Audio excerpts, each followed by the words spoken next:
Hello guys, welcome back our channel Telugu anime కుర్రోడు. And ఈ వీడియోలో మనం హెల్ ప్యారడైజ్ సీజన్ 1 ఎపిసోడ్ 1 ని తెలుగులో ఎక్స్ప్లెయిన్ చేయబోతున్నాం. వీడియో అనేది చాలా ఇంట్రెస్టింగ్ ఉంటుంది అండ్ ఎక్కడ స్కిప్ చేయకండి.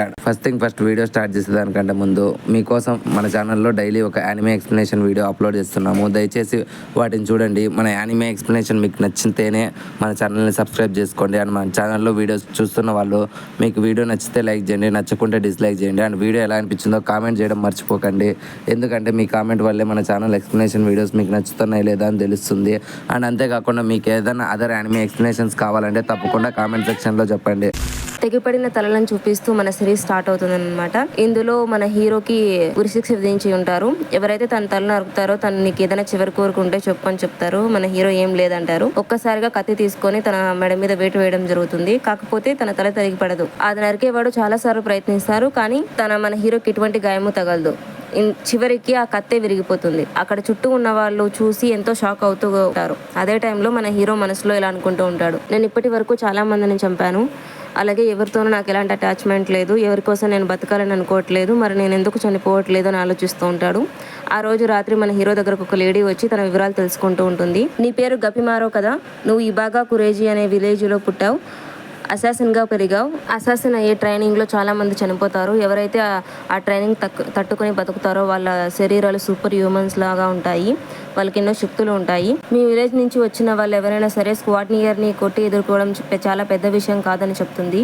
అందుకు మన హీరో రిప్లై ఇస్తూ, నాకున్న టెక్నిక్స్కి నేను స్క్వాడ్నియర్ని యూజ్ చేసి బతకాల్సిన అవసరం లేదు అని చెప్తాడనమాట. తనకు నింజుక్స్ కూడా వస్తుందనే విషయాన్ని చెప్తాడు, కానీ తన ఆ నింజుక్స్ని యూజ్ చేయట్లేదని చెప్పడంతో ఆ లేడీ చాలా షాక్ అయ్యి, నీకు నిజంగానే నింజుక్స్ వస్తుందా, నాకు చూపించగలవా అని అడుగుతుంది. మన హీరో, నువ్వెందుకుని అంతగా తెలుసుకోవాలని అనుకుంటున్నావంటే, లేదు జస్ట్ కేవలం తెలుసుకోవడం కోసం అడిగానని మాత్రమే రిప్లై ఇస్తుంది. తర్వాత రోజు మన హీరోని కాల్చి చంపాలని ప్లాన్ చేస్తారు. హీరో చుట్టూ ఉన్న వాళ్ళు, ఒకవేళ నువ్వు ఇందులో చనిపోకపోయినా ఆ మంటల యొక్క వేడికి ఆ పొగ పీల్చైనా చనిపోతావు, లేకపోతే నీ చర్మం అంతా కాలి బొబ్బలతో నొప్పిని భరించలేక నువ్వే చనిపోతావు అని ఆలోచిస్తారు. ఆ విషయాలన్నీ విని హీరో సైలెంట్ గా ఉండడానికి చూస్తారు. కాకపోతే ఎవరైతే ఎగ్జిక్యూట్ చేస్తారో అతనికి పాపం మన హీరో మీద దయ కలిగి తను అంత నొప్పిని భరించకూడదు అని ఎలాగైనా తను చంపేయాలని ఒక స్వాడ్తో తన మీద దాడి చేస్తాడు.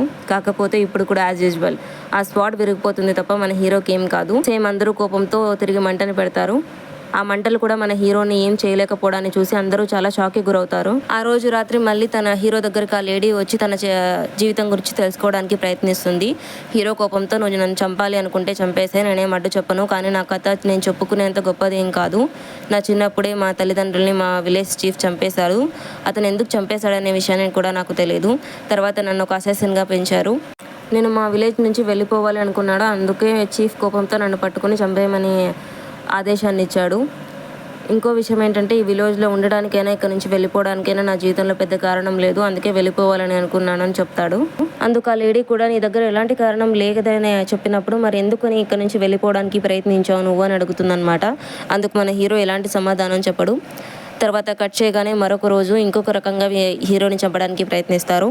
ఈసారి అత్యంత బలమైన 2 బుల్స్ చెరకు వైపు మన హీరో కాళ్ళకు కట్టేసి వాటిని అక్కడ నుంచి దూరంగా తరమడానికి ప్రయత్నిస్తారనమాట. అవి 2 ఒకదానికొకటి వ్యతిరేకంగా పరిగెత్తున్నప్పుడు వాటి యొక్క శక్తికి మన హీరో యొక్క శరీరం 2గా చీలి చనిపోతాడు అని అక్కడ ఉన్న వాళ్ళందరూ అనుకుంటారు.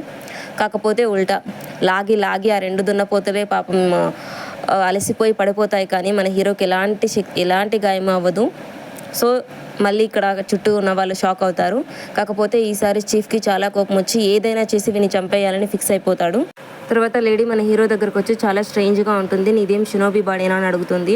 అందుకు హీరో అదేం కాదని చెప్తాడు. కాకపోతే ఇక్కడ ఆశ్చర్యపడే విషయం ఏంటంటే, ఆ లేడీ, నువ్వు చనిపోవడానికి సిద్ధంగా ఉన్నావు, కానీ నిజంగా నువ్వు చనిపోవాలని అనుకోవట్లేదు, నోటితో నన్ను చంపే అంటున్నావు, కానీ నీ మనసు అందుకు అంగీకరించట్లేదు, నువ్వు ఎందుకు బతకాలని అనుకుంటున్నావు, అందుకు రీజన్ ఏంటి అని మన హీరోని అడుగుతుంది. మన హీరో అలాంటిది ఏమీ లేదని చెప్తాడు. ఏ కారణం లేకపోతే నువ్వు నీ విలేజ్లో నుంచి వెళ్ళిపోవాలనుకోవు, అందుకు కారణం చెప్పు అంటే, హీరో, నేను వెళ్ళిపోవాలనుకోవడానికి అదేమంత పెద్ద గొప్ప కారణం ఏం కాదు, నీ బాబా కురేజీ అనే విలేజ్లో అతి గొప్ప అసాసిన్ని, నా శక్తికి నచ్చి మా విలేజ్ చీఫ్ తన కూతురునిచ్చి నాకు పెళ్లి చేశాడు. కాకపోతే మా చీఫ్ యొక్క కూతురు ఒక ఈడియట్, తనకు ఎలాంటి రెస్పాన్సిబిలిటీ లేదు, ఎలాంటి తెలివితేటలు లేవు, తన కారణంగానే నాకు నా జీవితం మీద విరక్తి వచ్చింది. ఎప్పుడు నా షూస్ని బయట వదిలేసి రమ్మని చెప్తుంది, దేవుడికి ప్రేయర్ చేయమని చెప్తుంది, టైంకి భోజనం చేయంటూ నన్ను టార్చర్ చేస్తుంది.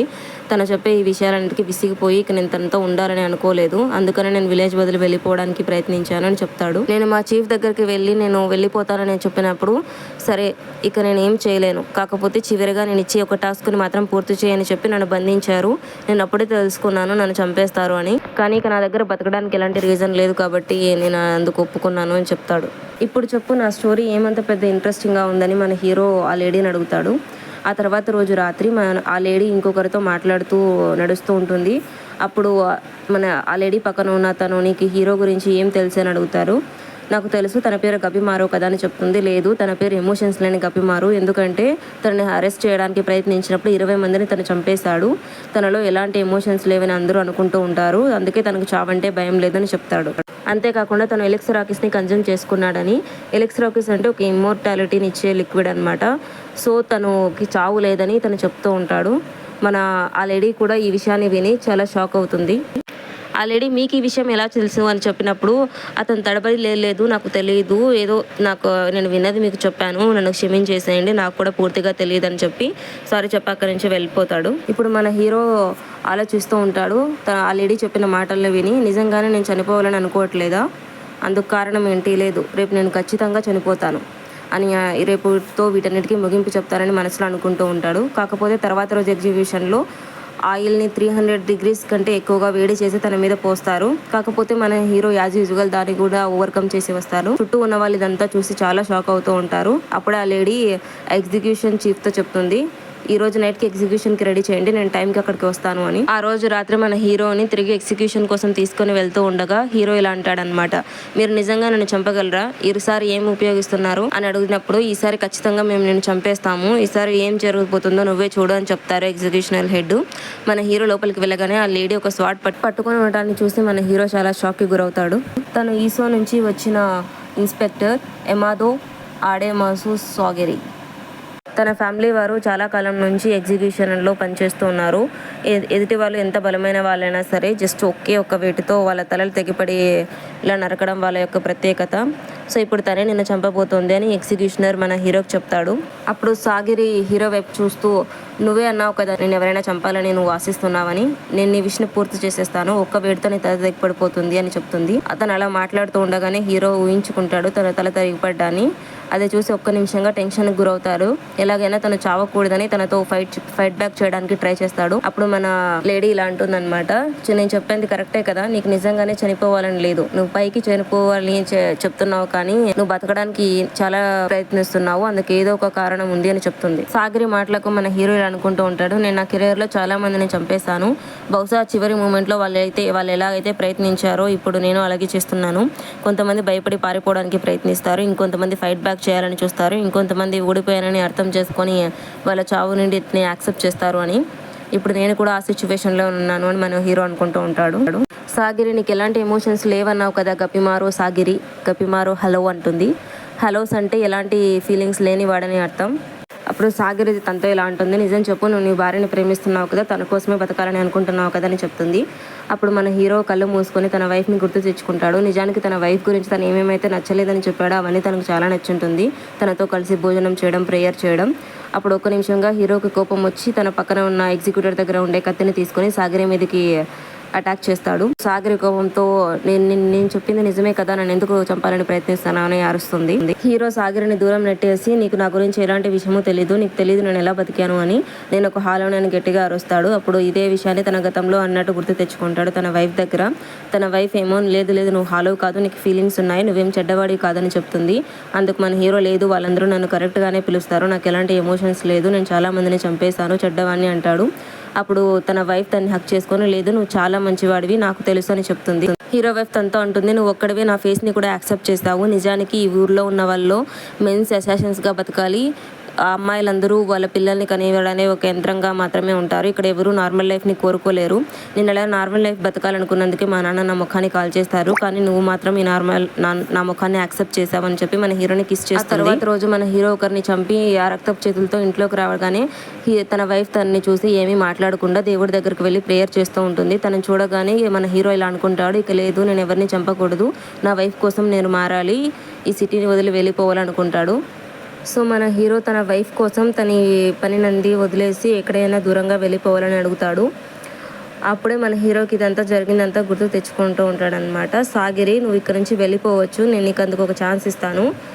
నేను జిల్లా మెజిస్ట్రేట్ నుంచి నీ కోసం ఒక పర్మిషన్ లెటర్ని తీసుకుని వస్తారు. సో దీని తర్వాత నేను ఏ షినోబి కూడా ఎలాంటి వారు హామ్ చేయరు అని చెప్తుంది. కాకపోతే అందుకు ఒక షరతు, నువ్వు ఒక అండర్ గ్రౌండ్కి వెళ్ళిపోవాలని చెప్తుంది. సో మన హీరో ఏమనుకుంటాడంటే, అండర్ గ్రౌండ్ అంటే నన్నేంటి చంపేసి నా ఆత్మను బంధిస్తారా వీళ్ళు అని. లేదు, అది ప్యారడైజ్ అని దాన్ని అంటారు. ఎందుకంటే అక్కడ చాలా సంతోషంగా ఉంటుంది. సౌత్ ఈస్ట్ లో ఇతు కింగ్డమ్ వెనకాల ఉంటుంది ఆ ప్లేస్. అంతేకాకుండా అక్కడ ఎలిక్సిర్ ఆఫ్ ఎసోరిస్ అనే ఒక ఇమ్మోర్టాలిటీని కలిగి ఉన్న పండు ఉంటుంది. తీసుకురావడానికి షోగునేట్ అనే కొంతమంది జనాల్ని పంపిస్తారు. కాకపోతే వెళ్ళిన వాళ్ళు ఎవరూ తిరిగి రాలేదు.